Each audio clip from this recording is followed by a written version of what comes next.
اس نے کیبن کے دروازے پر دستک دی۔ سر، کیا میں اندر آ سکتی ہوں؟ ڈی آئی جی عظیم جو کوئی ضروری کام کر رہے تھے، انہوں نے چونک کر دروازے کی ذمت دیکھا۔ بالکل آئیے، اے ایس آئی ہالا۔ اسے اجازت دی تو ہالا اندر داخل ہوئی، پھر کرسی کھینچتے ان کے سامنے بیٹھی۔ امید ہے آپ نے مشن کے بارے میں جان لیا ہوگا، وہ سوالیہ نگاہوں سے اسے دیکھتے ہوئے پوچھ رہے تھے کہ ہالا نے اس بات میں سر ہلایا۔ جی سر، مجھے ساری باتیں سمجھ آ گئی ہیں۔ یہ آپ کا پہلا مشن ہے، مجھے امید ہے کہ آپ اپنا بیسٹ دیں گی۔ اسے دیکھتے ہوئے بہت امید سے کہہ رہے تھے کہ ہالا نے اس بات میں سر ہلایا۔ میں جانتی ہوں سر، یہ میرا پہلا مشن ہے، لیکن مجھے امید ہے کہ میں اسے اپنا بیسٹ دوں گی۔ اوکے ٹھیک ہے، آپ 2 دن بعد ہی اس مشن پر نکلیں گی، اور فی الحال 2 دن جائیں گھر اور اپنے گھر والوں کے ساتھ اسپینڈ کریں۔ ان کی آخری بات پر وہ اٹھی، انہیں سلیوٹ کرتے سلام کرنے کے بعد کیبن سے باہر نکل آئی۔ حالانکہ کیبن سے باہر نکل جانے کے بعد دانیال کیبن میں داخل ہوا۔ آئیے ایس ایچ او دانیال، کیا اپڈیٹس ہیں؟ ڈی آئی جی صاحب نے اسے دیکھتے ہوئے کہا تو وہ انہیں اپنے مشن کے بارے میں اپڈیٹس دینے لگا۔ آپ کو کیا لگتا ہے سر کہ اے ایس آئی ہالا یہ مشن کر پائیں گی؟ وہ جانچتی ہوئی نگاہوں سے انہیں دیکھتے ہوئے پوچھ رہا تھا۔ مجھے پورا یقین ہے وہ مشن کر لے گی۔ یہ ہمارے وطن کی بیٹیاں ہیں، یہ اس وطن کی محافظ ہے، اور مجرم کو کیپٹل کا دار تک پہنچانے کے لیے وہ کچھ بھی کر سکتی ہے۔ آپ اچھی امید رکھیں۔ ڈی آئی جی عظیم صاحب کی بات پر ایس ایچ او دانیال نے اس بات میں سر ہلایا۔ لیکن سر، میں پھر بھی ان کے ساتھ بیک سپورٹ کرنا چاہتا ہوں۔ اگر آپ مجھے اجازت ہے تو میں ان کی ہیلپ کرنا چاہتا ہوں۔ اس کے جذبے کو دیکھتے ہوئے کچھ دیر عظیم صاحب سوچتے رہے، پھر اسے اجازت دے دی۔ دانیال بھی پرسکون ہو گیا اور دوبارہ ان سے اپنے کیس کی بات ڈسکس کرنے لگا۔ وہ اس وقت اپنے اس عالی شان مینشن سے باہر نکل رہا تھا، چہرے پر تفکر کی لکیریں نمایاں ہوئی۔ سر، سب کچھ ٹھیک تو ہے؟ فہیم نے رکتے ہوئے پوچھا۔ کچھ بھی ٹھیک نہیں ہے، جلدی سے شاپ پر پہنچے، میں وہیں ملوں گا۔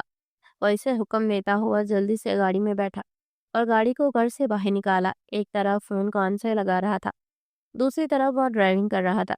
تم لوگوں کے رہتے ہوئے کیسے ریڈ پڑی؟ اس کے لہجے میں غصے کی آنچ شامل تھی۔ میں نہیں جانتا سر، کیسے کسی کو پتہ چل گیا کہ ہم لوگ ہیرے کی تسکری کرنے والے ہیں؟ اس سے پہلے وہ اگلی بات کرتا، اچانک اس کی کار کے سامنے کوئی آیا۔ ٹھاک کی آواز نے ماحول کی خاموشی کو چیرا، اور اگلے ہی پل اس نے جلدی سے بریک پر پاؤں مارا تھا۔ موبائل فون وہیں چھوڑتا ہوا جلدی سے گاڑی سے باہر نکلا تو اس نے دیکھا سڑک کے بیچوں بیچ ہی کوئی نسوانی وجود سڑک پر روندے منہ پڑا تھا، اور زرخان کا دماغ لمحوں میں گما۔ پہلا مسئلہ حل نہیں ہوا تھا، ایک اور مصیبت سر چڑھ گئی۔ وہ کوئی اور لڑکی تھی جس نے مکمل طور پر خود کو چادر میں چھپا رکھا تھا۔ زرخان اس کے پاس گھٹنوں کے بل بیٹھا، اس کا چہرہ سامنے کیے، اس کا گال تھپتھپایا۔ یقیناً وہ بے ہوش ہو گئی تھی۔ ویسے کہیں بھی اس کے سر اور چہرے پر چوٹ کا نشان تو نظر نہیں آ رہا تھا، مگر پتہ نہیں بے ہوش کیسے ہوئی۔ ہیلو میڈم، سنیے محترمہ۔ وہ اس کا گال تھپتھپائے ہوئے اسے ہوش دلانے کی کوشش کر رہا تھا، مگر شاید وہ گھبراہٹ اور اچانک گاڑی کے سامنے آنے کی وجہ سے بے ہوش ہوئی تھی۔ زرخان کو سمجھ نہ آئی کیا کرے، ابھی وہ بہت اہم مسئلے کو حل کرنے کے لیے جا رہا تھا۔ جلدی سے اس نے اس لڑکی کو اٹھایا اور گاڑی میں بٹھانے کے بعد وہ جلدی سے گاڑی کو آگے بڑھا لے گیا۔ یہ سنسان سی سڑک تھی، یہاں زیادہ لوگوں کا رش نہیں تھا، اس لیے کوئی بھی اس جانب متوجہ ہی نہ ہو سکا۔ کچھ منٹ بعد اس کی گاڑی ایک خوبصورت فلیٹ کے باہر رکی۔ وہ جلدی سے اس لڑکی کے بے ہوش وجود کو اٹھائے فلیٹ میں داخل ہوا۔ فلیٹ میں ہی فہیم اس کا پہلے سے انتظار کر رہا تھا۔ سر، یہ لڑکی کون ہے؟ وہ زرخان کی باہوں میں کس لڑکی کو دیکھتے ہوئے حیران ہوا۔ پتہ نہیں۔ زرخان کی معصوم سی آواز سنتے وہ مزید حیران ہوا۔ کیا مطلب؟ آپ ایک انجان لڑکی کو ہماری پرائیویٹ جگہ پر لے آئے ہیں؟ یہ ان لوگوں کا فلیٹ تھا جہاں وہ لوگ ہیرے کی تسکری کرنے کے بعد ہیروں کو یہاں رکھتے تھے۔ یہاں پر صرف 3 لوگوں کو آنے کی اجازت تھی۔ پہلا درخان افریدی جو کہ اس سارے کاروبار کا مالک تھا، دوسرا فہیم اس کا خاص بندہ تھا، اور تیسرا ان کا ایک ڈاکٹر تھا۔ اگر ان کو کوئی چوٹ لگ جاتی تو وہ ڈاکٹر یہیں آ کر ان کا علاج کرتا تھا۔ وہ لوگ ہاسپٹل نہیں جاتے تھے۔ جلدی سے ڈاکٹر لقمان کو فون کرو، بحث کرنے کا ٹائم نہیں ہے۔ وہ اس بے ہوش لڑکی کو دیکھتے مزید ناگواری سے بولا تھا۔ فہیم نے جلدی سے اس بات میں سر ہلایا۔ کچھ دیر بعد وہ اسے لے کر دوسرے کمرے میں داخل ہوا۔ اس کے وجود کو وہاں لوٹاتے ہوئے وہ جلدی سے کمرے سے باہر نکلا۔ ہاں بتاؤ، ہیرے مل گئے؟ وہ باہر آ کر دوبارہ فہیم سے پوچھ رہا تھا۔ جی سر، مل گئے۔ وہ دونوں اس وقت دوسرے کمرے میں کھڑے تھے اور اسے سیف کھولے اب ہیرے دکھا رہا تھا۔ بہت اچھے۔ کس نے کی تھی یہ مخبری؟ وہ اگلا سوال پوچھتے اب ہیروں کی جانچ کر رہا تھا۔ معلوم نہیں ہو سکا، ابھی تک مجھے لگتا کوئی اندر کا بندہ ہی شامل ہے، فہیم نے اپنا اندازہ بیان کرتے کہا۔ زرخان کسی گہری سوچ میں گم ہو گیا۔ اتنے میں ڈاکٹر لقمان فلیٹ میں داخل ہوئے تو وہ دونوں باہر نکلے۔ کچھ دیر بعد وہ اس لڑکی کا چیک اپ کر رہے تھے۔ یہ لڑکی کون ہے؟ وہ حیرانی سے پوچھ رہے تھے۔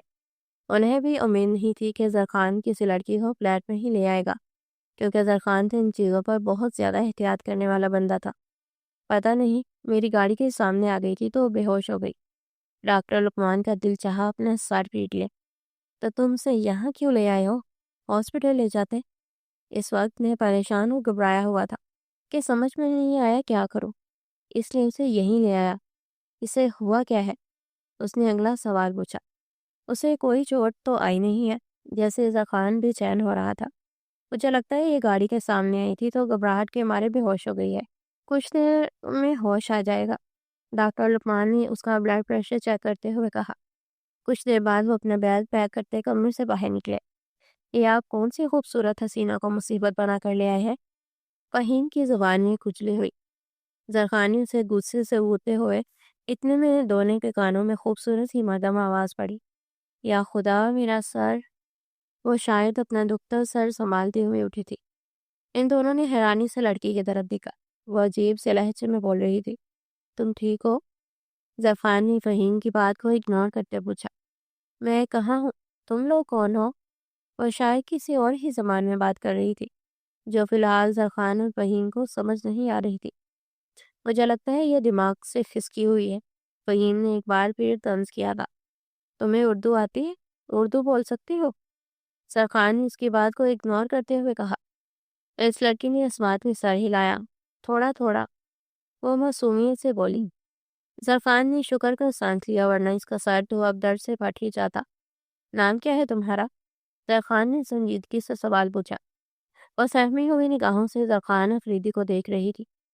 32 سالہ زرخان افریدی خوبصورتی کی مثال، اس کی سرمئی آنکھیں میں چلکتی ذہانت، اس کے ساتھ اس کا سنجیدہ چہرہ، سرخ سفید دودیا چہرہ، اس کے خوبصورت نین نقش، وہ ہر لحاظ اور ہر اینگل سے خوبصورت تھا کہ کسی بھی لڑکی کا خواب ہو سکتا تھا۔ مچاہت کا شکار ہینڈسم، اور اس کا 6 فٹ سے نکلتا قد، اس کے 6 پیکس اس کی شرٹ سے ہی نمایاں ہو رہے تھے۔ اس نے بلیک شرٹ پہن رکھی تھی جس کے بعد اس کے مسلز کے ساتھ بالکل ٹائٹ تھے۔ تم سے نام پوچھ رہا ہوں، زرخان نے اسے کھوئے ہوئے دیکھتے دوبارہ سوال پوچھا۔ زرگل، وہ مشکل اٹکتی ہوئی سانسوں کے دوران بول پائی۔ کہاں جا رہی تھی؟ اگلا سوال پوچھا گیا۔ میں وہ گھر سے باغ، اس کے الفاظ منہ میں ہی رہ گئے۔ جب زرخان کی آنکھوں میں حیرت ابھری، وہ اپنے الفاظ کا اندازہ کرتے خود کو کچھ کمپوز کر گئی۔ واپس اپنے گاؤں جا رہی تھی۔ جلدی سے بات بدل گئی۔ اور کہاں ہے تمہارا گاؤں؟ اگلا سوال ہوا۔ وہ ایک دم خاموش ہو گئی۔ میں تم سے کچھ پوچھ رہا ہوں، زرخان نے کچھ سخت لہجے میں پوچھا۔ یہ لڑکی اس کی نرمی کا کچھ زیادہ ہی ناجائز فائدہ اٹھا رہی تھی۔ مجھے یاد نہیں، وہ ڈرتے ہوئے بولی کہ زرخان حیران ہوا۔ کیا مطلب؟ تمہیں اپنے گاؤں کا راستہ یاد نہیں؟ زرگل نے نفی میں سر ہلایا۔ گاؤں کا نام تو یاد ہے۔ زرخان نے غصہ ضبط کرتے ہوئے اگلا سوال پوچھا۔ اس نے اپنی بھیگی آنکھیں اٹھا کر زرخان کو دیکھا، پھر نفی میں سر ہلایا، اور زرخان کا تو دماغ لمحوں میں گما۔ کچھ یاد بھی ہے تو وہی بتاؤ۔ اس کا لہجہ نہ چاہتے ہوئے بھی سخت ہوا۔ وہ بے بسی سے دونوں ہاتھ چہرے پر رکھے رونے لگی۔ اس کے پاس ایک چھوٹے سے بیگ اور ایک ہینڈ بیگ کے علاوہ اور کچھ بھی نہیں تھا۔ اب رو کیوں رہی ہو؟ بتاؤ کہاں رہتی ہو تاکہ تمہیں وہاں چھوڑ کر آؤ۔ زرخان کا غصے کے مارے برا حال تھا۔ وہ جتنا ضبط کرنے کی کوشش کر رہا تھا اتنا ہی یہ لڑکی اسے غصہ دلا رہی تھی۔ زرگل نے ایک نظر اس کی خوبصورت آنکھوں کو دیکھا، پھر اسے سچ بتانے کا فیصلہ کیا کہ شاید یہ شخص اس کی مدد کر دے۔ میں اپنی پھپھو کے ساتھ رہتی تھی، والدین کے بچپن میں انتقال ہو گیا تھا، پھوپھا مجھے کسی امیر بڈھے کے ہاتھ بیچ رہی تھی۔ میں نے احتجاج کرنے کی کوشش کی تو کہنے لگی، مجھے پال پوس کر بڑا کیا، اب میرا بھی فرض بنتا ہے کہ ان کے کام آؤ۔ وہ بڈھا بہت گھٹیا شخص ہے، بہت گندی نظروں سے دیکھتا ہے مجھے۔ پھوپھو کا دوست ہے، مجھے نہیں جانا تھا اس کے پاس، اس لیے پھوپھو کے گھر سے بھاگ گئی۔ مجھے اپنے گاؤں کا راستہ یاد نہیں، بچپن میں گئی تھی، تب بہت چھوٹی تھی۔ سوچا کہ کہیں نہ کہیں چلی ہی جاؤں گی، اور اگر کوئی ٹھکانہ نہ ملا تو کسی چلتی گاڑی کے نیچے آ کر اپنی جان دے دوں گی۔ وہ بہتے آنسو کے دوران ساری بات بتاتی، ایک بار پھر پھوٹ پھوٹ کر رو پڑی کہ زرخان کا سارا غصہ کہیں دور جا سویا۔ آنکھوں کے سامنے بہت سارے تلخ مناظر ابھرے، اور اگلے ہی پل وہ موم کا ڈھیر بن گیا، جبکہ فہیم اب بھی زرگل کو شکی نظروں سے دیکھ رہا تھا۔ پلیز مجھے واپس پھپھو کے گھر چھوڑ کر مت آنا، بے شک جان سے مار دو، مگر مجھے وہاں نہیں جانا، وہ اذیت سے بولی تھی۔ اچھا رونا تو بند کرو، زرخان نے اس بار کچھ نرمی سے کہا، اور کمرے سے باہر نکل گیا۔ فہیم بھی ایک نظر اس پر ڈالتے کمرے سے باہر نکلا۔ آپ کیا کرنے والے ہیں سر؟ کیسے اس نئی مصیبت سے جان چھڑائیں گے؟ فہیم نے سنجیدگی سے پوچھا۔ زرخان کی آنکھوں میں وہ نرمی دیکھ چکا تھا۔ مجھے کچھ سوچنے دو فہیم۔ وہ اپنا دکھتا سر سنبھالتے کچن کی جانب چلا گیا، اور فہیم کو نہ جانے کیوں مگر کچھ غلط لگ رہا تھا۔ وہ لڑکی کچھ زیادہ ہی معصوم بننے کی کوشش کر رہی تھی، شکل سے ہی معصوم اور خوبصورت تھی، مگر فہیم کی چھٹی حس کہتی تھی کہ وہ لڑکی ضرور کوئی چال ہے۔ کچھ دیر بعد وہ کمرے کا دروازہ کھولے اندر داخل ہوا تو وہ بیڈ گراؤنڈ سے ٹیک لگائے بیٹھی تھی۔ یہ لو سوپ پیو، اس سے اچھا محسوس ہوگا۔ اس نے ٹرے زرگل کے پاس بیٹھ کر رکھتے اسے مخاطب کیا۔ وہ چونکی، پھر حیرانی سے زرخان کو دیکھا، جو اب کمرے میں موجود صوفے تک جا کر وہاں بیٹھ چکا تھا۔ زرگل خاموشی سے اسے ہی دیکھ رہی تھی، جو بولنے کے لیے الفاظ تلاش کر رہا تھا۔ میرے گھر میرے ساتھ چلو گی؟ وہاں پر تم آسانی سے رہ سکتی ہو، اور مکمل طور پر محفوظ رہو گی، کوئی بھی تمہیں نقصان پہنچانے کے بارے میں سوچے گا بھی نہیں، اور وہاں پر فہیم کی بہن بھی رہتی ہے، تمہارا دل لگ جائے گا۔ جب تک تمہارے رہنے کا کوئی اور انتظام نہیں ہوتا، میں تمہیں یہاں اکیلا نہیں چھوڑ سکتا۔ ویسے بھی یہ فلیٹ بند رہتا ہے، تم یہاں نہیں رہ سکتی۔ زرخان نے مکمل طور پر تفصیل بتائی تھی کہ زرگل کے چہرے پر حیرت ابھری۔ کیا آپ مجھے اپنے ساتھ اپنے گھر میں رکھیں گے؟ وہ بے یقینی اور حیرت سے سوال پوچھ رہی تھی کہ زرخان نے اس بات میں سر ہلایا۔ بالکل، میں ایک جوان جہان لڑکی کو اس طرح کے ظالم معاشرے میں اکیلا نہیں چھوڑ سکتا۔ اس وقت میرے ساتھ ہو تو تم میری ذمہ داری ہو۔ تم یہ سوپ ختم کر لو، پھر ہم کچھ دیر بعد یہاں سے نکلیں گے۔ اتنا کہتے وہ کمرے سے باہر نکل گیا، اور زرگل نے حیرت سے بند دروازے کو دیکھا۔ اس کی آنکھوں میں نمی اکٹھی ہوئی۔ یہ اس کی زندگی میں آنے والا پہلا انجان شخص تھا جو اسے حفاظت دینے کی بات کر رہا تھا، اور کمرے کے باہر فہیم کے سامنے کھڑا وہ اسے ساری بات بتا چکا تھا، جسے سنتے فہیم کے سر پر دھڑا دھڑ آسمان پھٹا۔ آپ کیا کہہ رہے ہیں سر؟ آپ اسے اپنے ساتھ اپنے گھر لے جائیں گے؟ ہو سکتا ہے وہ لڑکی کوئی اسکیمر ہو، آپ کو ٹریپ کر رہی ہو۔ وہ صرف شکل سے ہی معصوم لگتی ہے، اور آپ ہی سوچے کہ اس طرح آپ کی گاڑی کے سامنے آنا کوئی پلان بھی تو ہو سکتا ہے۔ کوئی ہوش کے ناخن لے سر۔ فہیم کو جیسے زرخان کا یہ فیصلہ پسند نہیں آیا تھا۔ نہیں فہیم، میں نے اس لڑکی کی آنکھوں میں سچائی دیکھی ہے، میں اس کی آنکھوں میں چلکتی نمی محسوس کر سکتا ہوں۔ وہ ہمارے ساتھ چل رہی ہے، اور یہ میرا آخری فیصلہ ہے۔ مجھے امید ہے کہ تم میرے کسی فیصلے پر بھی آبجیکشن نہیں کرو گے۔ اس نے آخری بات سختی سے کہی تھی۔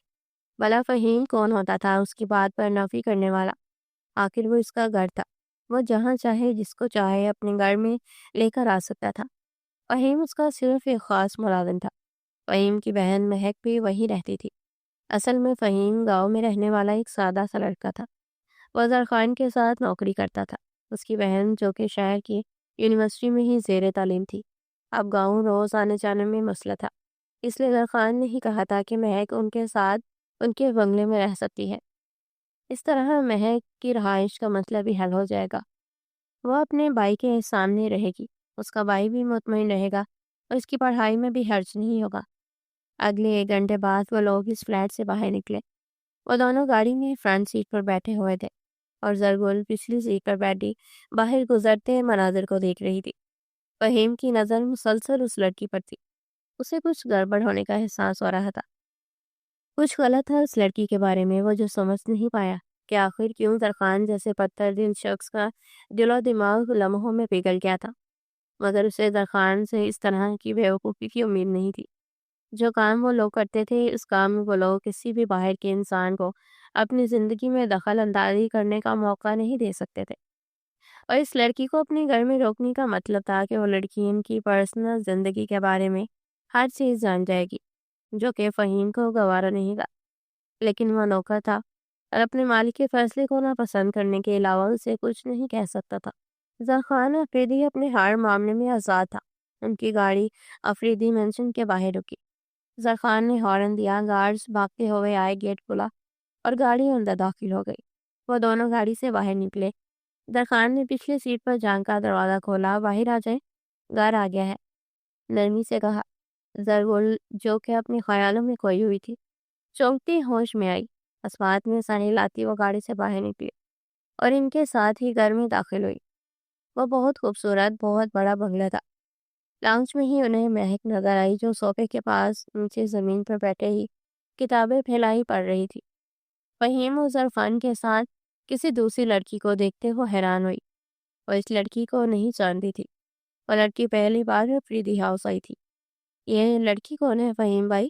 اس نے اپنے پاس آتے فہیم سے پوچھا۔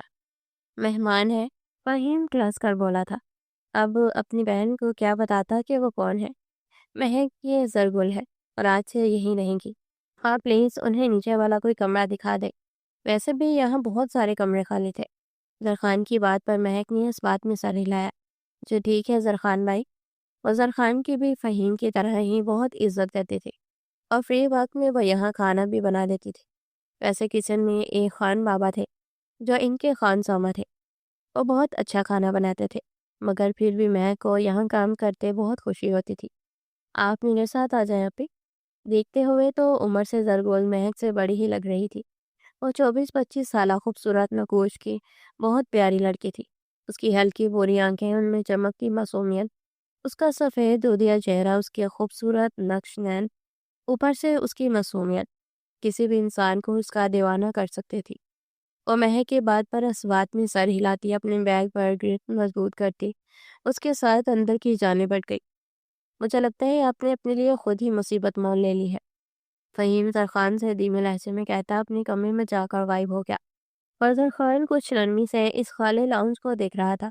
اس کی آنکھوں میں ایک عجیب سا احساس تھا، ایسا احساس جو ان تینوں میں سے کوئی بھی محسوس نہیں کر سکتا تھا۔ وہ احساس صرف زرخان نے ہی محسوس کیا تھا۔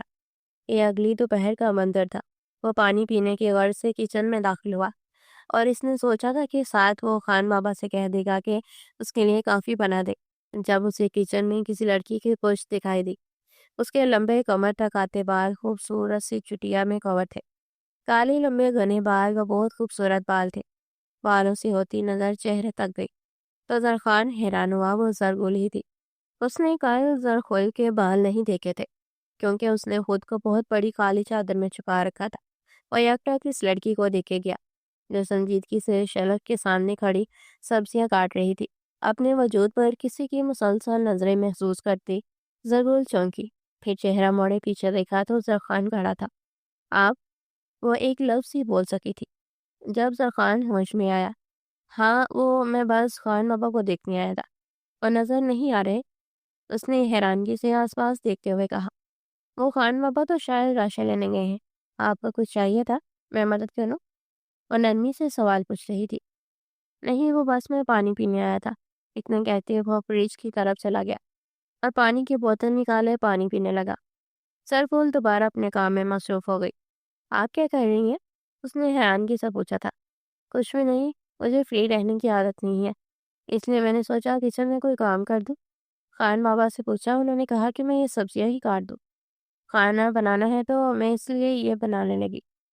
اس نے مکمل طور پر وضاحت کی اور وضاحت کرتی ہوئی بہت معصوم لگی تھی۔ سمپل سے کپڑے پہنے، اس نے دوپٹہ گلے میں بہت اچھے سے لے رکھا تھا جو بس سر سے سرک گیا تھا۔ زرخان نے سمجھنے والے انداز میں سر ہلایا اور کچن سے باہر نکلنے کے لیے پلٹا، پھر کچھ سوچتے ہوئے واپس زرگل کی طرف پلٹا۔ کافی بنانی آتی ہے؟ کچھ سوچتے ہوئے زرخان نے زرگل سے پوچھا۔ زرگل نے اسبات میں سر ہلایا۔ وہ پھوپھو کو بنا کر دیتی تھی تو بس اس لیے۔ اس کی آنکھوں میں حیرت دیکھتے زرگول پریشان ہوئی تو وضاحت کر دی، ایک کپ بنا دو گی؟ ننھی سے سوال پوچھا گیا۔ زرگول نے اسبات میں سر ہلایا، شکریہ۔ اتنا کہتے وہ کچن سے باہر نکل گیا۔ اگلے 10 منٹ بعد وہ کافی بنائے کچن سے باہر نکلی تو اسے زرخان کہیں بھی نظر نہیں آیا۔ اس نے ایک نظر باہر گارڈن میں جان کر دیکھا تو وہیں باہر گارڈن میں واک کر رہا تھا۔ وہ باہر ہی آ گئی۔ آپ کی کافی؟ وہ جو سوچوں میں الجھا ہوا تھا زرگول کی آواز سے ہوش میں آیا۔ پھر اسمات میں سر ہلاتے اس نے زرگول کے ہاتھوں سے کافی کا کپ پکڑا۔ وہ بنا کچھ کہیں واپس پلٹ گئی۔ زرخان نے کافی کا کپ لبوں سے لگایا۔ پہلا گھونٹ حلق میں جاتے ہی اسے خوشگوار حیرت ہوئی تھی۔ اس نے بہت اچھی اور بہت خوش ذائقہ کافی بنائی تھی۔ شاید ساری زندگی زرخان نے اتنی اچھی کافی پی ہو۔ اس کا موڈ ایک دم خوشگوار ہو گیا۔ اسے یہاں رہتے تقریباً 1 مہینہ ہو گیا تھا۔ اس 1 مہینے میں زرخان نے کبھی بھی اسے تنگ نہیں کیا، نہ یہی کہا کہ یہاں سے چلی جائے یا وہ کہاں رہے گی۔ انفیکٹ وہ تو اس کی ضرورت ہی ہر چیز مہک سے منگوا چکا تھا۔ یہ رات کا وقت تھا۔ فہیم اور زرخان ہمیشہ کی طرح کہیں گئے ہوئے تھے۔ مہک اپنے کمرے میں بند تھی۔ جب وہ اپنے کمرے سے چوری چھپے باہر نکلے، دبے قدموں کے ساتھ وہ پیچھے لانچ میں آئی اور پچھلے دروازے سے وہ گھر سے باہر نکلی۔ پچھلے گارڈن میں آ کر اس نے اپنے ہاتھ میں موجود چھوٹا سا بٹنوں والا موبائل کان سے لگایا۔ یہاں کہیں بھی کیمرے نہیں تھے۔ اس نے اس بات کی تصدیق دن میں ہی کر لی تھی۔ کچھ دیر بیل جاتی رہی، پھر سامنے سے فون اٹھا لیا گیا۔ ASI حوالہ عظیم اسپیکنگ۔ کال لگتے ہی اس کی آواز اس خاموش گارڈن میں گونجی تھی۔ SHO دانیال، ہیئر مس حوالہ عظیم۔ فون کے اس بار دانیال کی آواز آئی۔ خالہ نے ایک پرسکون کی سانس لی۔ وہ وہی موجود جھیل میں پاؤں ڈبو کر بیٹھ گئی۔ وہ بہت خوبصورت جھرنا تھا جو زرخان نے اپنے اس بنگلے کی خوبصورتی کے لیے اس بیک گارڈن میں لگایا تھا۔ سو بتائیں ASI حوالہ، آپ کو کیا پتہ چلا؟ دانیال سنجیدگی سے پوچھ رہا تھا۔ سر، میں پچھلے 1 مہینے سے زرخان افریدی پر نظر رکھے ہوئے ہوں، لیکن یہ شخص مکمل طور پر یا تو کلین ہے یا پھر مکمل طور پر چالاک ہے۔ اس کا پورا گھر چھان مارا مگر مجھے کہیں سے کوئی بھی سراغ نہیں ملا۔ یہاں تک کہ میں نے اس کے اسٹڈی روم میں مائک بھی فٹ کر دیا، مگر وہ لوگ کوئی بھی ایسی بات نہیں کرتے جس سے ان لوگوں کو شک ہو سکے۔ وہ لوگ مکمل طور پر کلین ہیں۔ مجھے نہیں لگتا کہ وہ لوگ ہیروں کی تسکری کرتے ہوں گے۔ سارے گھر میں ایک پیپر تک ایسا نہیں ملا جس سے پتہ چلے کہ وہ کوئی ایسا کام کرتے ہیں، اور اگر کرتے ہوں تو وہ لوگ اتنی خاموشی سے ہر کام کرتے ہیں کہ پکڑے جانے کا کوئی موقع ہی نہیں چھوڑتے۔ خالہ خود اس 1 مہینے میں الجھ کر رہ گئی تھی۔ اس کے بعد سنتے SHO دانیال کے چہروں پر تفکر کی لکیریں نمایاں ہوئی۔ لیکن ایسا کیسے ہو سکتا ہے؟ آخر ہمیں جو اپڈیٹ ملی تھی اس کے مطابق زرخان افریدی ہیرے بلیک مارکیٹ سے منگواتا ہے۔ ٹھیک ہے، وہ اس شہر کا جانا مانا جواری ہے۔ ہو سکتا ہے کہ اس کی ڈائمنڈ کی شاپ بہت اچھی چلتی ہے، اس کا بزنس بہت اچھا چلتا ہو، لیکن پھر بھی آپ نظر رکھیں۔ اور اس فلیٹ کا میں نے پتہ کروایا ہے، وہ کسی ڈاکٹر کے نام پر ہے۔ SHO دانیال کی بات سنتی خالہ مزید الجھ گئی تھی۔ ہو سکتا ہے پھر مجھے بے ہوش دیکھتے ہوئے مجھے وہاں لے گیا ہو۔ ویسے بھی وہ فلیٹ صاف تھا، وہاں پر کچھ بھی ایسا نہیں تھا جس سے یہ پتہ چلے کہ وہاں پر وہ لوگ کوئی الیگل کام کرتے ہیں۔ خالہ نے اس فلیٹ کا سارا نقشہ یاد کرتے ہوئے بتایا۔ ٹھیک ہے، میں سمجھ گیا، مزید اپڈیٹس دیتی رہیں گے، دانیال نے ساری بات تحمل سے کہتے ہوئے ہدایت کی۔ خالہ نے یسر کرتے ہوئے موبائل فون رکھا۔ اس سے پہلے وہ پلٹتی، اچانک اسے محسوس ہوا اس کے پیچھے کوئی تھا۔ وہ ساری سر سے لے کر پیر تک کام گئی۔ وہ پلٹی تھی اور اگلے ہی پل وہ ساری کام گئی۔ اس کے پیچھے ہی سفید کلر کا چیتا کھڑا تھا۔ خالہ کا خوف کے مارے برا حال ہوا۔ وہ اگلی سانس نہ لے پائی۔ وہ اس کی جانب بڑھنے لگا اور وہ ڈرتی ہوئی پیچھے ہوئی۔ اس نے چپل پہلے ہی دور گھاس پر اتار کر چھوڑ دی تھی۔ اکثر وہ اس ٹائم یہاں گارڈن میں واک کرتی تھی، مگر وہ بھول گئی کہ زرخان افریدی کے پاس ایک پرشین چیتا بھی تھا۔ وہ سفید رنگ کا ایک خاص قسم کا چیتا تھا۔ وہ زرخان کا پالتو تھا اور بہت خطرناک تھا۔ وہ دوڑا تھا کہ حوالہ کی چیخ نکلی۔ اس کے ہاتھوں سے موبائل وہیں پاس بہتے جھرنے میں گر گیا۔ یہاں بہت خوبصورت چھوٹا سا پانی کا جھرنا بہہ رہا تھا۔ الٹے قدموں پیچھے بھاگی تھی اور وہ چیتا اس کی طرف قدم لیتا اس کی جانب بھاگا۔ زرخان جو ابھی بنگلے میں داخل ہوا تھا، اس سے پہلے وہ لانچ کا دروازہ کھولے اندر داخل ہوتا، اسے پچھلے گارڈن سے ایک چیخ کی آواز آئی۔ اس کے بعد چیتے کی داڑ تھی۔ وہ لمحوں میں اس چیخ کو پہچان گیا تھا۔ یہ آواز تو زرگل کی تھی، مگر اسے اگلے ہی لمحے حیرت کا دھچکا لگا۔ اس ٹائم وہ لوگ چیتے کو آزاد چھوڑ دیتے تھے۔ ویسے بھی وہ چیتا ہر ایز سے مانوس تھا، وہ کسی پر حملہ نہیں کرتا تھا، مگر زرگل کو یہاں آئے ابھی زیادہ وقت نہیں ہوا تھا۔ وہ جلدی سے پچھلے گارڈن میں بھاگا تھا۔ وہ جانتا تھا کہ انجان لوگوں کو دیکھتے وہ حملہ کر دیتا ہے۔ حالت جلدی سے واپس اٹھتی باقی، اس کا پاؤں سلپ ہوا اور وہ سیدھے زمین پہنچ ہوئی۔ وہ چیتا اس کی طرف بڑھ رہا تھا۔ وہ جلدی سے زمین پر دونوں ہاتھ رکھتی دوبارہ اٹھی اور پھر بھاگی اور اگلے ہی پل وہ سامنے سے آتے کسی چوڑے وجود سے جا ٹکرائی۔ حالہ کو ایک لمحے کے لیے اپنے سر پر آسمان گھومتا محسوس ہوا اور دوسرے ہی پل اسے اپنی کمر کے گرد کسی کا ہاتھ محسوس ہوا۔ اس نے چہرہ اٹھائے دیکھا تو وہ زرخان تھا، جو پریشانی میں کچھ فکر مندی سے اسے دیکھ رہا تھا۔ ریلیکس، اسے دھیرے سے اپنے ساتھ لگائے وہ اب چیتے کو ریلیکس رہنے کا کہہ رہا تھا۔ ٹائیگر، ریلیکس، واپس جاؤ۔ زرخان کی حکمی آواز پر وہ چیتا ایک دم سے پرسکون ہو گیا۔ وہ واپس چلا گیا۔ وہ ڈری سہمی اب بھی زرخان کے سینے سے لگی ہوئی تھی۔ Are you okay? زرخان کی آواز سے وہ ہوش میں آئی۔ پھر اپنی پوزیشن کا اندازہ ہوا تو اسے فوراً دور ہوتی پیچھے ہٹ گئی۔ اس کی چادر سر سے سرکتی ہوئی گلے سے نیچے تک آ گئی تھی۔ وہ بے حد گھبرائی ہوئی تھی۔ تنفس بہت تیز چل رہا تھا۔ زرگل، آپ ٹھیک ہے؟ ایک بار پھر زرخان نے پوچھا تو وہ ہوش میں آئی۔ پھر اس بات میں سر ہلاتی ہوئے اس سے مزید 2 قدم پیچھے ہو گئی۔ رات کے اس پہر یہاں کیا کر رہی تھی؟ اس بار اس کی آواز میں سنجیدگی گھلی تھی۔ دل گھبرا رہا تھا۔ میں تو بس کھلی ہوا کھانے کے لیے باہر آ گئی تھی، اور جلدی سے کہتی ہے اندر کی جانب آ گئی۔ زرخان نے ایک نظر اس کی پشت پر ڈالی، اس کے پیچھے ہی اندر چلا گیا، اور وہ کمرے میں داخل ہونے کے بعد کمرہ بند کیے وہیں دروازے سے ٹیک لگائے لمبے لمبے سانس لینے لگی۔ آج تو وہ بمشکل مرتے مرتے بچی تھی۔ اگر زرخان نہیں آتا تو وہ چیتا تو اسے جان سے ہی مار دیتا۔ وہ زرخان کا پالتو تھا اور اس کے ایک اشارے پر وہ ہر حکم مانتا تھا۔ شاید آج حولا کی موت ہی ہونے والی تھی۔ وہ تو وقت رہتے زرخان نے بچا لیا۔ اس واقعے کو 2 دن گزر چکے تھے۔ وہ کچن میں کھڑی تھی جب اسے بیک گارڈن سے زرخان کی اس سے بڑی آواز آئی۔ کیا مطلب؟ تم لوگوں کا؟ مجھے کروڑوں کا نقصان کروا کر کہتے ہو غلطی سے ہو گیا؟ زرخان فون پر بات کرتے ہوئے غصے سے چیخ رہا تھا۔ وہ پریشان ہوتے جلدی سے کچن سے باہر نکلی اور پچھلے گارڈن میں آئی۔ فہیم بھی شاید اس کی آواز سن کر ہی آ گیا تھا۔ ریلیکس سر، ہم جان لیں گے۔ نقصان کس نے کیا ہے؟ وہ زرخان کو ریلیکس کرنے لگا۔ جانتا تھا اس کا غصہ کیسا ہے۔ زرخان نے اگلے ہی پل اپنا موبائل پکڑے پوری قوت سے دیوار میں دے مارا۔ ریلیکس، ریلیکس کر جاؤ۔ جانتے ہو نا وہ سامان میرے لیے کتنا اہم تھا؟ اس کی آنکھیں غصے اور وحشت کے مارے لال ہو گئی، اور فہیم ایک دم سہم کر پیچھے ہو گیا، اور زرگل حیرانی سے اس شخص کا یہ روپ دیکھتی رہ گئی۔ اس نے پہلی بار زرخان کو اتنے غصے میں دیکھا تھا۔ وہ غصے سے اپنے کمرے میں چلا گیا اور اگلے 10 منٹ بعد ان دونوں نے کھڑکی سے دیکھا۔ وہ کمرے کے وسط میں کھڑا تھا اور پنچنگ بیگ پر مکے ماری جا رہا تھا۔ اس نے ہاتھوں میں کوئی بھی گلوز نہیں پہن رکھے تھے۔ اس کے ہاتھوں سے خون نکلتا جا رہا تھا۔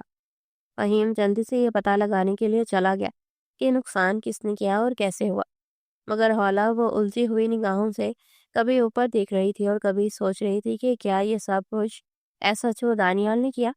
یہ سوچتے ہوئے وہ جلدی سے اس سے پہلے واپس پلٹتی۔ اس نے دیکھا کہ زرخان کے ہاتھوں سے خون نکل رہا تھا۔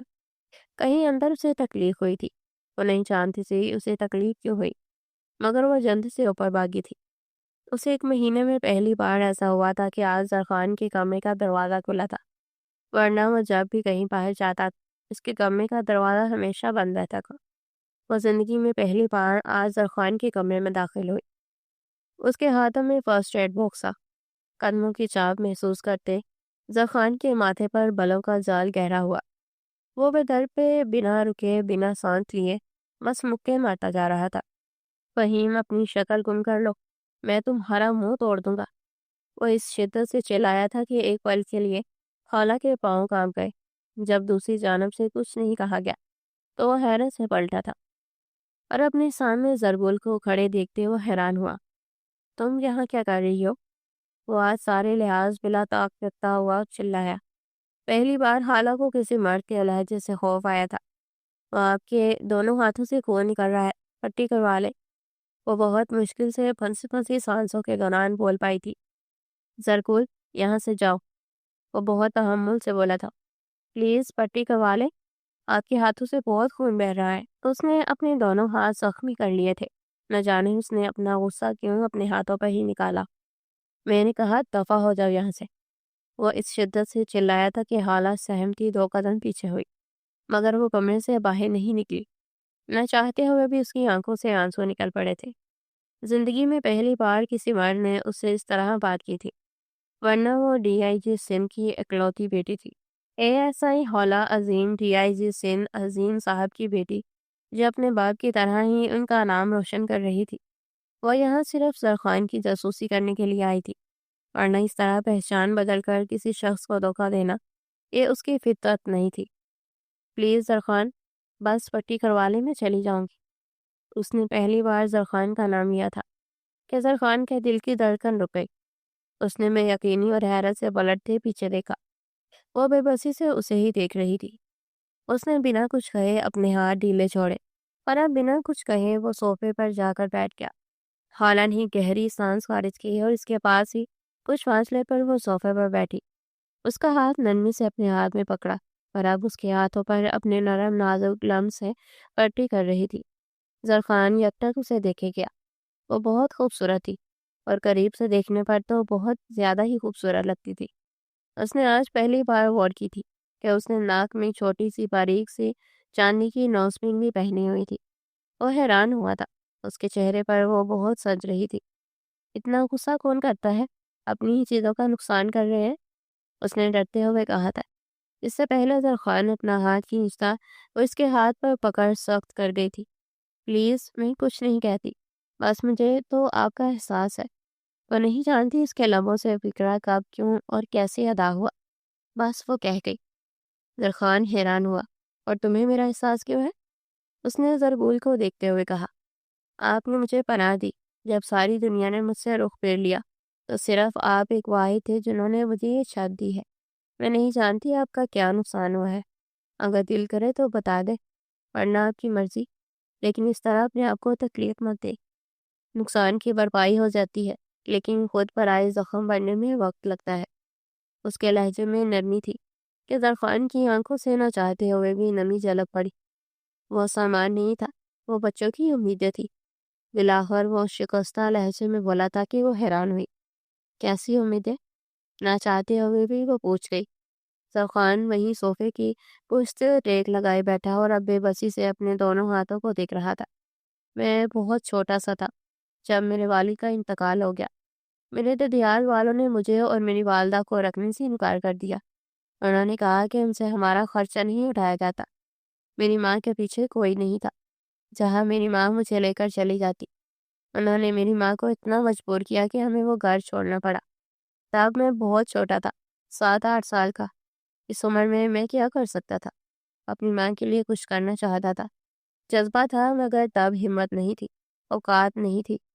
میری ماں نے ایک کمرے پر مشتمل چھوٹا سا ایک گھر کرائے پر لیا اور وہ ایک سکول میں نوکری کرنے لگی۔ مجھے کھلانے کے لیے انہوں نے اپنے ہاتھوں سے محنت کی، لیکن صرف 2 سال تک یہ چل سکا۔ میری ماں کی موت ہو گئی۔ ماں کی موت کے بعد تو ایسا لگتا تھا جیسے میری دنیا ہی ختم ہو گئی۔ اکیلا رہ گیا ایک بڑا شخص مجھے یتیم خانے چھوڑ گیا تھا۔ میں نے وہاں پر ایسے ایسے حالات دیکھے کہ میں تمہیں بتا نہیں سکتا۔ زربول، یتیم خانے میں بچے کس طرح رلتے ہیں بس میں ہی جانتا ہوں۔ وہ لوگ بچوں کی تسکری کرنے لگے تھے۔ میں اپنے 2 دوستوں کے ساتھ وہاں سے بھاگ گیا۔ اس کے بعد ہم لوگ ہمیشہ کے لیے لندن چلے گئے۔ خیر، وہ بہت لمبی کہانی ہے۔ لندن جانا بھی پہاڑ سر کرنے کے برابر تھا۔ ہم لوگوں نے چھوٹی عمر میں بہت محنت کی۔ لندن جانے کے بعد وہاں پر نوکری کرنے لگا۔ ساتھ ساتھ مجھے ڈائمنڈ کی جویلری بنانے کا بہت شوق تھا۔ میں نے یہ کام سیکھا، پھر واپس پاکستان آ گیا۔ بظاہر اس دنیا کو لگتا ہے کہ میں ڈائمنڈ اسمگلنگ کرتا ہوں، لیکن میں صرف ڈائمنڈ اس شخص سے چھینتا ہوں جس کی وجہ سے میں اور میرے جیسے بہت سارے یتیم خانوں میں بھی محفوظ نہیں ہیں۔ ان کی جانیں محفوظ نہیں ہے، وہ وہاں بھوکے رہتے ہیں۔ 5 سال پہلے جب میں نے پہلی بار اپنی بزنس کی بنیاد رکھی تھی تو میں نے ایک یتیم خانہ بنایا تھا، اور ہر سال میں وہاں پر بچوں کے لیے بہت ساری چیزیں لاتا ہوں۔ ان کے لیے اچھے اچھے کپڑے، کھانے کی چیزیں، راشن، ان کے سونے کے لیے بہترین انتظام، ان کے کھیلنے کے لیے کھلونے، ان کی تفریح کے لیے بہترین ڈیوائسز۔ اس ٹرک میں وہی سامان آ رہا تھا جو اس سال میں نے اس یتیم خانے میں پہنچانا تھا۔ میں نہیں جانتا تھا کہ کس پولیس والے نے مخبری کی، کیسے لوگوں کو پتہ چلا، مگر ریڈ پڑنے کی صورت میں وہ سارا ٹرک جل کر راکھ ہو گیا۔ وہ نقصان کروڑوں کا تھا۔ مجھے اس لیے دکھ نہیں ہو رہا، وہ نقصان بچوں کا ہوا ہے، مجھے اس لیے دکھ ہو رہا ہے۔ کاش مجھے ایک بار پتہ چل جائے کہ وہ کس نے کیا ہے، میں سچ میں اس شخص کو جان سے مار دوں گا۔ آج مجھے زندگی میں پہلی بار پولیس والوں سے نفرت ہو رہی ہے۔ میرا پولیس والوں سے کوئی ذاتی ویر نہیں تھا، لیکن اب دل چاہ رہا ہے کہ بس ایک بار کوئی پولیس والا سامنے آئے، میں اس کی جان لے لوں۔ میں نے سالوں پولیس والوں کے لیے خفیہ طور پر کام کیا ہے، نہ جانے میں نے کتنے بچوں کی تسکری کرنے والے ڈی ایپس کو پولیس کے حوالے کروایا بنا اپنا نام آئے۔ میں اپنے ملک کی پولیس کے لیے خفیہ انڈر کور کوپ کی طرح کام کر رہا ہوں، اور یہاں پر ان لوگوں نے میرے ان بچوں سے ان کی خوشیاں چھین لی۔ بات کی آخر میں اس کے لہجے میں نمی گھلی تھی، اور حالہ دم سادے سانس روکے اس کے چہرے کو دیکھ رہی تھی۔ یہ ساری بات سنتے نہ چاہتے ہوئے بھی اس کی آنکھوں سے نمی جھلک پڑی۔ جانتی ہو میں تمہیں یہاں کیوں لایا تھا؟ جب تم نے پہلی بار کہا کہ تمہاری پھپھو نے تمہیں گھر سے باہر نکال دیا، مجھے اپنے بچپن کی ایک محرومی یاد آئی تھی۔ میں نہیں چاہتا تھا کہ تم بھی کسی تکلیف کا شکار ہو جاؤ۔ تمہاری تکلیف میں مجھے اپنی تکلیف نظر آئی تھی۔ ضرور یہ بات کے آخر تک زرخان کے لہجے اور اس کی آنکھوں سے آنسو بہنے لگے۔ وہ اچانک ہی زرگل کے قریب ہوا تھا کہ زرگل سانس روک گئی۔ میں نہیں جانتا کب کیسے، لیکن تم وہ واحد لڑکی ہو جو میری زندگی میں سکون کی طرح آئی ہو۔ پہلے مجھے یہ بنگلہ صرف بنگلہ لگتا تھا، لیکن جب سے تم اس گھر میں آئی ہو مجھے یہ گھر گھر لگنے لگا۔ پہلے میں راتوں کو گھر سے باہر رہتا تھا، فضول میں وقت گزارتا تھا، گھر رہنا اچھا نہیں لگتا تھا۔ بس کہیں دوستوں کے ساتھ چلا گیا، یا کہیں ڈیلنگ کر لی، یا پھر آدھی آدھی رات تک ڈائمنڈ کی ڈیزائن بناتا رہتا۔ لیکن تمہارے یہاں آنے کے بعد مجھے گھر آنا اچھا لگتا ہے، تمہارے ہاتھوں کا بنا کھانا کھانا اچھا لگتا ہے۔ تم نے کچھ دنوں میں میرے اس خالی بنگلے کو گھر بنا دیا۔ تم بہت اچھی ہو زرگل، تم میری زندگی میں کسی نعمت کی طرح آئی ہو۔ مجھے میری ماں کے بعد تم وہ پہلی عورت ایسی لگی ہو جو سکون دیتی ہو۔ تم نے میرے دل پر قابو پا لیا ہے۔ کیا تم مجھ سے شادی کرو گی؟ میں تمہیں کھونا نہیں چاہتا، اور تمہیں ہمیشہ کے لیے اپنے گھر میں رکھنے کے لیے نکاح ہی بہترین حل ہے۔ میں اس طرح تمہیں بنا کسی رشتے کے آخر کب تک اپنے ساتھ رکھوں گا؟ وہ عجیب ہنسیانی سی کیفیت میں بے بسی سے بولا تھا کہ زرخول اگلا سانس نہ لے سکی۔ وہ جلدی سے صوفے سے اٹھی تھی اور اب پھٹی پھٹی نگاہوں سے زرخان کو دیکھ رہی تھی۔ میں؟ لیکن میں کیسے؟ وہ بے بسی اور حیرانی سے بس یہی چند فکریں بول سکی۔ زرخان جیسے ہوش میں آیا، چونکہ اپنی حالت اور حرکت پر خود ہی ہنسی آئی کہ وہ کیسے اس لڑکی سے اظہار محبت کرنے کے ساتھ اسے پرپوز بھی کر بیٹھا۔ ہونا چاہتے ہوئے بھی ہنس پڑا۔ فکر مت کرو، سوچنے کے لیے کچھ وقت لے لو۔ جب تمہیں لگے کہ تم مجھے جواب دینے کی حالت میں ہو تو جواب دینا، مجھے کوئی جلدی نہیں۔ وہ ساری بات کے آخر میں پرسکون ہو گیا تھا۔ حالہ اپنا چکراتا سر بحال کرتی کمرے سے باہر نکل گئی۔ وہ سیڑھیاں اترتی نیچے آئی اور اپنے کمرے میں آ کر بند ہو گئی۔ اس کی آنکھوں سے متواتر آنسو بہتے جا رہے تھے۔ وہ کیسے نہیں یہ نہیں کر سکتی تھی۔ آج یہ سچائی زرخان نے اس پر کھولی تھی، اس کے حساب سے وہ صرف ایک اچھا انسان تھا۔ وہ کوئی بھی ڈرگ ڈیلر یا مافیا کا آدمی نہیں تھا۔ وہ جلدی سے اپنے آنسو صاف کرتی واش روم کی جانب بھاگی تھی۔ وہ جانتی تھی اب اسے کیا کرنا ہے۔ یہ اگلی صبح کا منظر تھا۔ وہ اپنے کسی کلائنٹ سے ملنے کے لیے آج شاپنگ مال آیا ہوا تھا۔ جب اس نے دور کھڑے خان بابا کو دیکھا، اسے پہلے وہم ہوا تھا، مگر واقعی وہ خان بابا ہی تھے۔ وہ ان کے پاس پہنچا۔ خان بابا، آپ یہاں خیریت؟ زرخان کی آواز سنتے خان بابا پلٹے۔ ہاں بیٹا، میں اور زرگل بیٹی گروسری کرنے آئے تھے، تو انہوں نے کہا انہیں کچھ کپڑے دیکھنے ہیں، اس لیے وہ کپڑوں کے سیکشن کی طرف چلی گئی، تو میں ان کا یہاں انتظار کر رہا تھا۔ خان بابا کی بات سنتا ہوا بے حد حیران ہوا تھا۔ اچھا، آپ ایک کام کریں، آپ چلے جائیں، میں زرگل کو اپنے ساتھ لے آؤں گا۔ خان بابا اس بات میں سر ہلاتے ہوئے چلے گئے۔ جس جانب خان بابا نے اشارہ کیا تھا وہ اس جانب چل پڑا۔ آس پاس زرگل کو ڈھونڈتا رہا۔ اپنے کلائنٹ سے ملنا تو وہ بھول ہی گیا۔ ایس ایچ او دانیال، یہ آپ نے کیا کر دیا؟ آپ نے اس ٹرک کو تباہ کر دیا۔ آپ جانتے بھی تھے اس میں کیا تھا؟ خالہ دبے دبے غصے سے چلائی تھی۔ ایس ایچ او دانیال کے چہرے پر تفکر کی لکیریں نمایاں ہوئی۔ دیکھیں اے ایس آئی خالہ، ہمیں یہی بتایا گیا تھا کہ اس ٹرک میں اسلحہ سمگل کیا جا رہا ہے۔ ہم نے صرف اس وجہ سے وہاں پر ریڈ ماری تھی، مگر نہیں جانتے تھے کہ ان کاؤنٹر میں گولیاں بھی چلیں گی، اور ان گولیوں کی وجہ سے ٹرک میں آگ لگ گئی اور سارا سامان جل کر خاک ہو گیا۔ ایس ایچ او دانیال کو بھی اپنی غلطی کا شدت سے احساس ہوا تھا۔ آپ نے بہت بڑی غلطی کر دی ہے۔ آپ نے کسی کا دل توڑ دیا۔ آپ نہیں جانتے وہ شخص کتنا اچھا ہے۔ ایس ایچ او دانیال، وہ پریشانی سے اپنا سر مسلتی ہوئی بولی، لیکن آپ یہاں تک آئی کیسے مس خالہ؟ اسے اچانک یاد آیا تھا، میں وہ خان بابا کے ساتھ گروسی کے لیے آئی تھی۔ جیسے ہی زخان کو زبول کسی مرد سے بات کرتی نظر آئی، وہ ان کی طرف بڑھا، مگر اس سے پہلے وہ قریب جاتا ان دونوں کی باتوں کی آواز زرخان کے کانوں میں پڑنے لگی، مگر انہیں پتہ نہیں چلا کہ آپ یہاں پہنچ گئی ہیں۔ اعلیٰ نے نفی میں سر ہلایا۔ نہیں، میں نے ان سے کہا تھا کہ میں صرف کپڑے دیکھنے جا رہی ہوں۔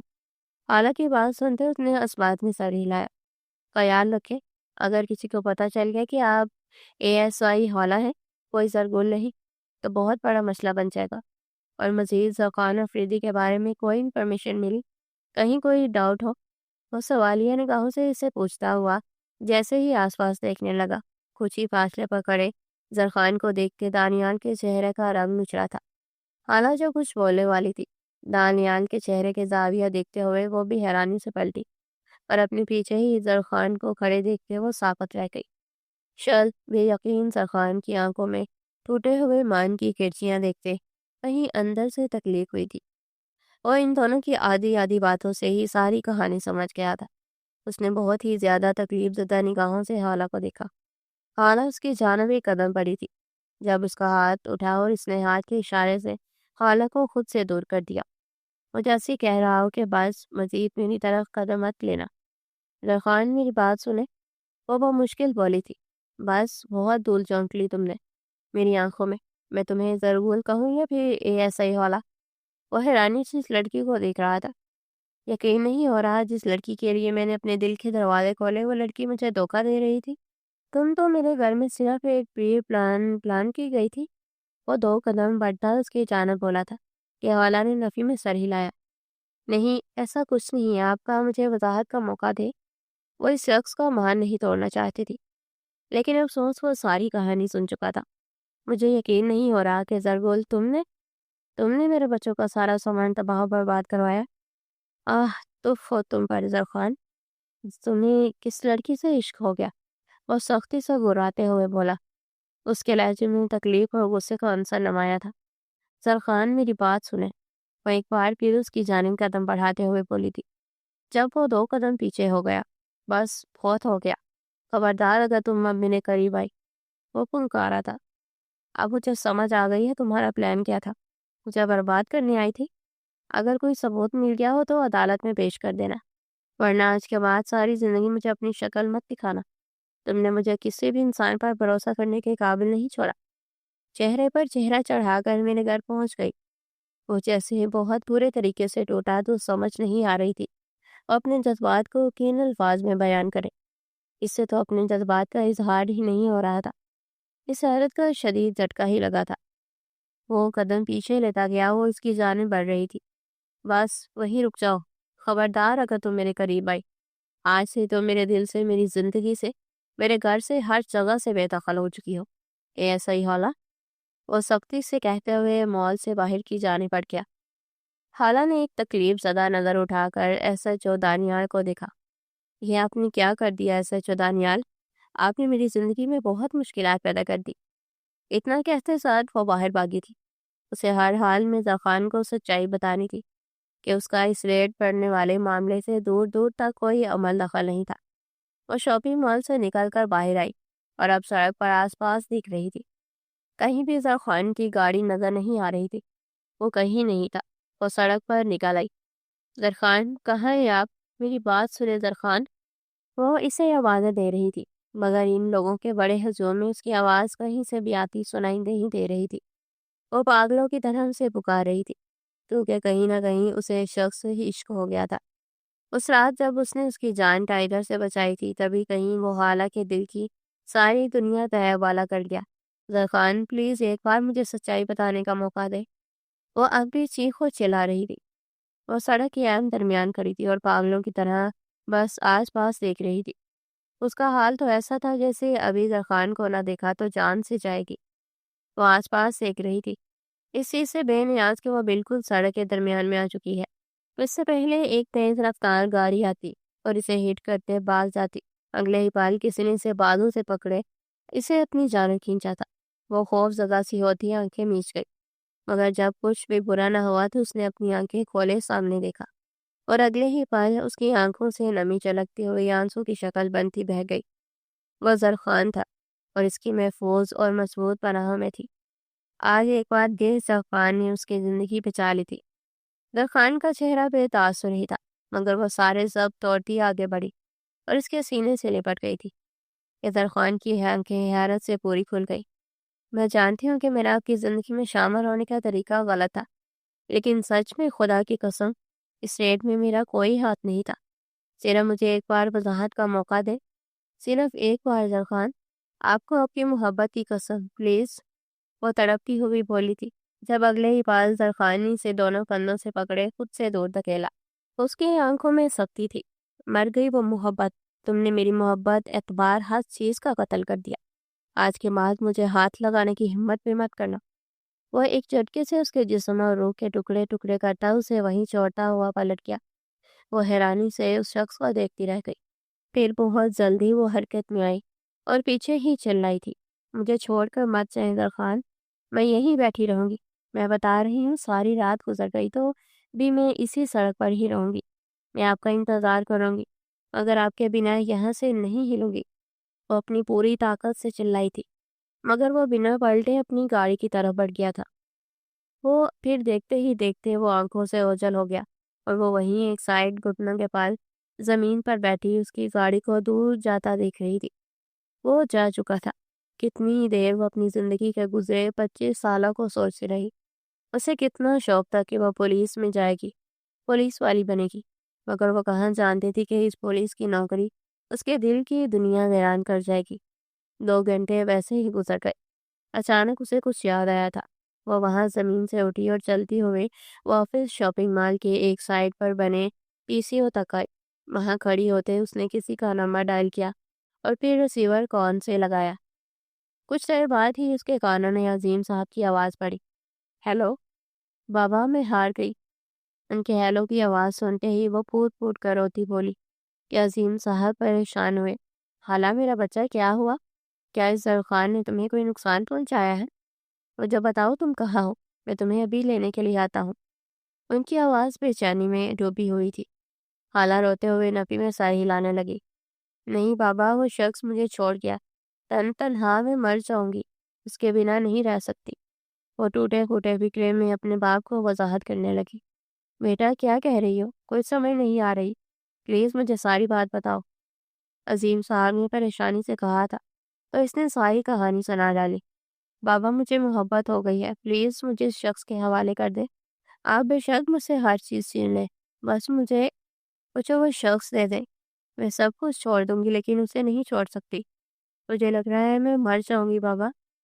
وہ فون کے اس پار اس قدر اذیت سے بولی تھی کہ میلوں دور اپنے گھر میں بیٹھا اس کا باپ پریشان ہوا۔ تم کہاں ہو آلا؟ مجھے بتاؤ، میں تمہیں لینے کے لیے آ رہا ہوں۔ عظیم صاحب جلدی سے گھر سے باہر نکلتے ہوئے بولے تھے، نہیں بابا، آپ نہیں آئیں گے، مجھے آج اپنی محبت کا امتحان لینے دے۔ اگر وہ شخص لوٹ کر آیا تو میں اس کی ہو جاؤں گی، اگر وہ نہیں آیا تو میں لوٹ آؤں گی بابا۔ بس کچھ گھنٹے مجھے اس آزاد فضا میں جی لینے دے۔ بابا آپ کہتے ہیں نا کہ میں آپ کا بچہ ہوں، آپ کا بہادر بیٹا، تو بس اگر میری محبت جیت گئی تو پھر آپ میرا نکاح اس شخص سے ہی کروائیں گے نا بابا؟ وہ روتی ہوئی پوچھ رہی تھی۔ عظیم صاحب کا دل کانپ رہا تھا۔ ان کی جان سے عزیز بیٹی کسی طرح تکلیف سے تڑپ رہی تھی۔ بالکل میری جان، تم جہاں چاہو گی وہاں میں تمہاری شادی کرواؤں گا، مگر اس طرح رو تو مت۔ مجھے بتاؤ تم کہاں ہو؟ عظیم صاحب نے ایک بار پھر جاننا چاہا۔ وہ نفی میں سر ہلانے لگی۔ نہیں بابا، آپ نہیں آئیں گے، اسے آنے دیں۔ وہ شخص کوئی مافیا کا آدمی نہیں ہے، وہ شخص کلیئر ہے۔ میں نے خود 1 مہینہ رہتے اس پر نظر رکھی تھی، اس نے میری جان 3 بار بچائی ہے۔ بابا وہ شخص بہت عظیم ہے، وہ مجرم ہو ہی نہیں سکتا۔ میں اپنی ڈیوٹی سے غداری نہیں کرنا چاہتی تھی، لیکن میرا دل میرے اختیار میں نہیں رہا۔ مجھے معاف کر دے بابا۔ وہ پھوٹ پھوٹ کے رو پڑی تھی۔ حالہ میرا بچہ، وہ بس اتنا ہی کہہ سکے جب اس نے جلدی سے اپنے جذبات پر پل ان باندھتے ہوئے کار کر دی اور ریسیور واپس کریڈل پر پٹک دیا۔ پھر اپنے آنسو صاف کرتے ہوئے وہ دوبارہ سے شاپنگ مال سے باہر نکل آئی۔ دانیال کافی دیر اسے ڈھونڈتا رہا، لیکن وہ اسے نہیں ملی۔ عظیم صاحب نے اس سے بھی رابطہ کیا، لیکن اس کا کہنا تھا کہ حالہ اسے کہیں نہیں مل رہی۔ عظیم صاحب کے ہاتھ تیزی سے زرخان افریدی کا نمبر ڈائل کر رہے تھے۔ بہت مشکل سے وہ زرخان کا نمبر ڈھونڈ پائے تھے۔ زرخان جو اپنے کمرے میں کھڑا تھا، وہ مسلسل پنچنگ بیگ پر اپنا غصہ نکال رہا تھا۔ کمرے کی خاموشی کو اس کے موبائل فون کی آواز نے توڑا۔ موبائل فون مسلسل بج رہا تھا۔ آخرکار زچ ہوتے اس نے موبائل کی جانب قدم لیے۔ موبائل اٹھاتے سامنے کیا تو کسی انجان نمبر سے فون آ رہا تھا۔ کچھ سوچتے ہوئے زرخان نے موبائل اٹھا لیا۔ موبائل کان سے لگانے کی دیر تھی کہ عظیم صاحب کی آواز اس کے کانوں میں پڑی۔ زرخان افریدی، کیا کیا ہے تم نے میری بیٹی کے ساتھ؟ اسے کہاں چھوڑ آئے ہو؟ وہ تڑپتی بلکتی ہوئی روتی بس ایک ہی بات کہہ رہی ہے کہ اگر تم وہاں نہیں پہنچے تو وہ وہاں سے ہلے گی نہیں۔ دیکھو جو کچھ بھی اس نے کیا وہ سب کچھ میرے کہنے پر کیا تھا، اس سب میں اس کا کوئی قصور نہیں۔ دیکھو میری بیٹی کو اس چیز کی سزا مت دو۔ وہ تڑپ رہی ہے، اس کے پاس جاؤ اور اسے ڈھونڈو۔ اگر میری بیٹی کو ایک خراش بھی آئی تو میں بتا رہا ہوں تو میں بنا کسی جرم کے ساری زندگی جیل میں بند کر دوں گا۔ وہ دوڑے تھے۔ زرخان نے آواز سے ہی پہچان گیا تھا کہ وہ DIG عظیم صاحب تھے، لیکن حیرانی کی بات تھی کہ حالہ ان کی بیٹی تھی۔ اگر میری حالہ کو کچھ ہوا تو میں تمہیں جان سے مار دوں گا زرخان افریدی۔ آخری بات وہ گرجتے ہوئے کہتے موبائل فون ٹھک سے بند کر چکے تھے اور زرخان کا دماغ لمحوں میں گما۔ وہ جلدی سے اپنی گاڑی کی چابیاں پکڑتے ہوئے گھر سے باہر نکلا۔ دوپہر کے وقت اس کی حالہ سے بات ہوئی تھی اور اب شام کا اندھیرا ہر سو پھیل رہا تھا۔ وہ شاپنگ مال کی جانب چل پڑا۔ ابھی آدھے راستے میں ہی تھا جب تڑاتڑ تیز بارش برسنے لگی۔ زرخان کو اندازہ نہیں تھا کہ واقعی اتنی لیٹ ہوگی کہ وہی آدھے راستے میں ہی بیٹھ جائے گی۔ وہ غصے میں سے چھوڑ تو آیا تھا، لیکن اس نے اس بارے میں کیوں نہیں سوچا۔ وہ جب تک شاپنگ مال پہنچا تب تک رات مزید ہو گئی تھی۔ آس پاس لوگوں کا ہجوم نہ ہونے کے برابر تھا۔ رات کے 9 بجے کا وقت ہو چکا تھا۔ بارش اب بھی مسلسل بہہ رہی تھی۔ وہ بارش میں ہی گاڑی سے باہر نکلا اور آس پاس دیکھ رہا تھا۔ زرگل، زرگل، وہ چیختا ہوا اسے پکار رہا تھا، مگر جواب ندارت سارے شاپنگ مال کی پارکنگ سے لے کر سڑک تک چھان لی، لیکن وہ کہیں نہیں ملی۔ اچانک اسے یاد آیا کہ اس نے زرگل کو چھوڑا کہاں تھا۔ وہ دوبارہ اسی جگہ آیا جہاں اس نے زرگل کو گاڑی سے ٹکراتے بچایا تھا۔ اس کی آنکھیں حیرت سے پوری پھیل گئی۔ وہیں فٹ پاتھ پہ پاس سڑک پر نڈال سے بیٹھی تھی۔ سارا جسم اور کپڑے اس کے بارش سے مکمل طور پر بھیگ گئے تھے۔ اس کی حالت دیکھتے زرخان کا دماغ بکس سے اڑا۔ وہ اس کے سامنے گھٹنوں کے بل بیٹھا۔ زرگل، حیرانی سے پکارا۔ وہ جو آنکھیں بند کیے بیٹھی تھی، بہت مشکل سے اپنی مندی مندی آنکھیں کھولی۔ زرخان کو دیکھتے ہوئے ہلکا سا مسکرائی تھی۔ اس کے چہرے پر قرب زدہ مسکراہٹ تھی۔ یہ کیا کیا تم نے پاگل لڑکی؟ اس کے لہجے میں نہ چاہتے ہوئے بھی غصہ شامل ہو گیا۔ میری محبت جیت گئی، آپ آ گئے، مجھے فتح مل گئی، وہ آہستہ آواز میں بڑبڑائی تھی۔ زرخان نے اس کا گال چھو کر دیکھا تو اس کا جسم برف کی طرح ٹھنڈا پڑ گیا تھا۔ اگلے ہی پل اس کی باہوں میں ہوش آواز سے بیگانہ ہو گئی۔ زرگل، وہ چیخا تھا۔ ایک پل کے لیے دماغ گھما، پھر جلدی سے اس کا نازک وجود باہوں میں اٹھائے وہ گاڑی کی جانب بڑھا اور گاڑی کو تیز سپیڈ سے گھر کی جانب بڑھا۔ شہر پر اگلی صبح اتر چکی تھی۔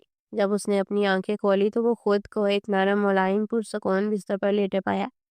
اس کے منہ پر مکمل طور پر کمبل دیا گیا تھا۔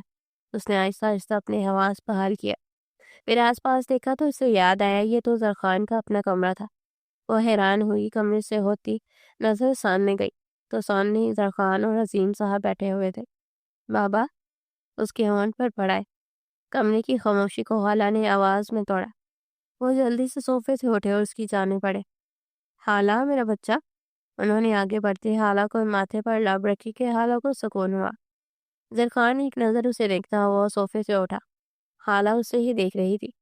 وہ بے تاثر چہرے کے ساتھ کمرے سے باہر نکل گیا کہ خالہ کا دل جیسے ٹوٹ کر ریزہ ریزہ ہو گیا۔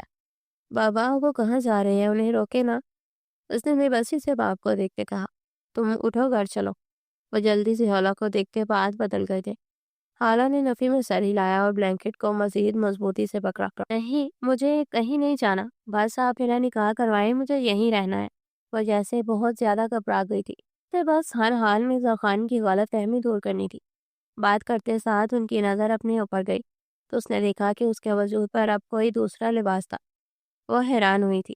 کل رات ہی جب وہ اسے واپس مینشن میں لے کر آیا تھا تو جلدی سے فہیم کو کہتے ہیں اس نے ڈاکٹر کو بلایا اور مہک نے اس کے کپڑے چینج کیے تھے۔ ڈاکٹر نے اسے انجیکشن لگایا تھا، بقایا سردی سے بچنے کے لیے۔ اس نے کمرے کو گرم کر دیا تھا تاکہ خالہ کی طبیعت ٹھیک رہے۔ وہ ابھی یہ سب سوچ رہی تھی کہ وہ جب دوبارہ کمرے میں داخل ہوا، اس کے پیچھے ہی فہیم اور مہک تھے، ان کے ساتھ مولوی صاحب تھے۔ خالہ بے حد حیران ہوئی۔ وہ دوبارہ صوفے پر بیٹھ گئی۔ مولوی صاحب نکاح شروع کریں۔ عظیم صاحب کے الفاظ خالہ کو حیران کر گئے۔ وہ ساکت نگاہوں سے دیکھ رہی تھی۔ کچھ ہی دیر میں ان کا نکاح بھی ہو گیا۔ وہ اب تک حیرانی میں تھی کہ واقعی وہ اس کی بیوی بننی ہے۔ نکاح کے بعد وہ سارے کمرے سے باہر نکل گئے، بس زرخان ہی کمرے میں تھا۔ جب عظیم صاحب بیڈ سے اٹھے، صرف تمہاری خوشی اور تمہاری جو کل رات حالت ہوئی اسے دیکھتے ہوئے میں نے تمہارا نکاح کروا دیا ہے، مگر تمہیں مکمل طریقے سے اپنے گھر سے رخصت کرنا چاہتا ہوں، اس لیے دوبارہ تمہیں لینے کے لیے آؤں گا۔ وہ دوبارہ اس کے سر پر بوسہ دیتے ہوئے کمرے سے باہر نکل گئے۔ خالہ نے ڈبڈبائی آنکھوں سے اسے دیکھا، جو دوبارہ صوفے پر بیٹھتا اپنے موبائل میں گم ہو چکا تھا۔ زرخان، کچھ دیر بعد اس کی آواز کمرے میں گونجی۔ وہ کچھ نہیں بولا۔ وہ انتظار کرتی رہی کہ شاید زرخان کچھ بولے، لیکن وہ خاموش رہا۔ تو وہ بیڈ سے اٹھی۔ اس سے پہلے وہ 2 قدم چلتی کمزوری اور گھبراہٹ کے ساتھ اسے چکر آئے۔ وہ اپنے سر پر ہاتھ رکھتے واپس وہیں بیڈ پر بیٹھی۔ اسے اپنے ہونٹ خشک ہوتے محسوس ہوئے۔ اس نے ایک نظر جگ کی طرف دیکھا، پھر جلدی سے سائڈ ٹیبل کے پاس ہوتی جگ سے پانی گلاس میں بڑھتی وہ گلاس ہونٹوں سے لگا گئی۔ پانی پینے کے بعد جسم میں کچھ طاقت محسوس ہوئی۔ ایک بار پھر اس نے صوفے سے اٹھنے کی کوشش کی، مگر پھر چکرا کر دوبارہ بیڈ پر گری۔ سار کو دونوں ہاتھوں میں کام تھے۔ اس کے لبوں سے ایک کراہ نکلی۔ وہ جو اس سے بے نیاز ہو کر بیٹھا تھا، اس کے کراہنے پر اگلے ہی پل سیدھا ہوا اور جلدی سے بیڈ تک پہنچا تھا، مگر پھر اپنی بے قراری کا اندازہ کرتے ہوئے وہ وہیں غصے سے اسے کچھ فاصلے پر ہی بیٹھ گیا۔ وہ اسے ہی دیکھ رہی تھی، شرمندگی سے، نم نگاہوں سے۔ عظیم صاحب پہلے ہی زرخان کو ساری بات بتا چکے تھے۔ خالہ کہہ چکی ہے کہ تم کلیئر ہو۔ اگر اب بھی پولیس والوں کو تم پر شک ہوگا تو میں انہیں تمہارا کلین چٹ دوں گا، مگر اس کے بدلے میری بیٹی کو تکلیف مت دینا زرخان افریدی۔ عظیم صاحب کا جملہ اب بھی کہیں زرخان کے کانوں میں گونج رہا تھا۔ سچ تو یہ تھا کہ وہ اس کی بگڑتی حالت دیکھتے خود بھی بہت پریشان ہوا تھا، اس لیے تبھی نکاح کرنے کا فیصلہ کر لیا۔ وہ اس لڑکی سے بہت محبت کرتا تھا، اس کے بغیر رہنا ناممکن تھا۔ وہ یہ بات بھی جانتا تھا کہ اس کا دھوکہ دل کو لگا تھا، مگر اسے ہزار دفعہ معاف کر سکتا تھا۔ اس سے پہلے وہ زرخان کے قریب ہوتی، وہ تھوڑا سا پیچھے ہو گیا۔ خبردار، اگر تم میرے قریب ہونے کی کوشش کی تو تمہیں ٹائیگر کے حوالے کر دوں گا۔ وہ سختی سے انگلی اٹھائے وارننگ دینے کے انداز سے بولا تھا، مگر وہ اس کا غصہ اگنور کرتی اگلے ہی پل آگے بڑھی تھی اور اس کے سینے سے لگ گئی۔ ایم سوری زرخان، آپ کوئی بھی سزا دے لیں، بس مجھے اس ٹائیگر کی خوراک مت بنائیے گا، مجھے اس سے بہت ڈر لگتا ہے۔ وہ ڈری ہوئی آواز میں بولی تھی کہ وہ نہ چاہتے ہوئے بھی مسکرا اٹھا۔ میں تم سے سخت ناراض ہوں، دور رہو مجھ سے۔ وہ جان بوجھ کر اسے خود سے دور کرنے لگا، مگر خالہ نے بھی سختی سے اس کی کمر کے گرد دونوں بازو سے گرفت مضبوط کر رکھی تھی۔ ایم سوری، معاف کر دیں مجھے، آپ کی ناراضگی برداشت نہیں ہو رہی، میں صرف آپ کی اور ہمیشہ آپ کی رہنا چاہتی ہوں زرخان۔ وہ بھیگے لہجے میں اظہار کرتی اس بار واقعی پھوٹ پھوٹ کر رو پڑی تھی کہ زرخان لمحوں میں موم کا ڈھیر بنا۔ اچھا بس ٹھیک ہے، رونا تو بند کرو۔ اس نے اپنے دونوں بازو کھولے اس کی کمر کے گرد رکھے، پھر اس کے ماتھے پر لب رکھے تھے کہ خالہ اندر تک پرسکون ہو گئی۔ میں بھی آپ کی مدد کروانا چاہتی ہوں، وہ اچانک بولی تھی۔ وہ حیران ہوا، کس چیز میں مدد؟ ہتھ کڑی لگوانا چاہتی ہوں؟ اجروں کے ہاتھ میں اور بچوں کی تربیت میں۔ وہ ایک ہی فکر میں اپنے دل کی بات بتاتی زرخان کو بہت پیاری لگی تھی۔ وہ گہرائی سے مسکرا دیا، مگر پھر بھی معاف نہیں کروں گا۔ زرخان نے بھی جتانا ضروری سمجھا، میں پھر آخری سانس تک آپ سے معافی مانگتی رہوں گی۔ وہ اپنا سر اس کے سینے میں چھپائے مزید اس کے سینے میں چپتے سرگوشی میں بولی تھی کہ زرخان اس بار نہ چاہتے ہوئے بھی ہنس پڑا۔ کمرے میں اس کی ہنسی کی آواز گونجی تھی کہ وہ بھی نم آنکھوں سے مسکرا پڑی۔